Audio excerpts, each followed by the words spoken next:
Sikubingelele siphinde sikwamukele khona lana ku-Select Africa News Updates. Ezingena manje ezibhlungu-ke kuthiwa usedlulile emhlabeni ongumholi we-NFP unkosazana Zanele KaMagwazi okusenesikhathi eside agcina ukubonakala emiphakathini ngenxa yesimo sakhe esingesihle sempilo kusukela ngonyaka 2014.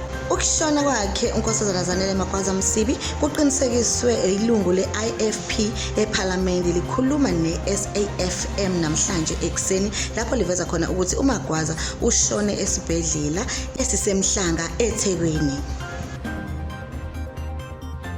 Kanti uma sesiqhubekela phambili kuthiwa ongumculi kaMaskandi odumile usaziwayo Mthandeni Gcokama Elisha uthembise ukuthi uzokwethula indumezulu yohlelo lwakhe oluzovela bukhoma ku-SABC1. Lolo hlelo kuthiwa-ke luqukethe zonke izindumo ezinhle nezimbi kanjalo-ke neziyiqiniso ngempilo yakhe lona-ke iGcokama Elisha.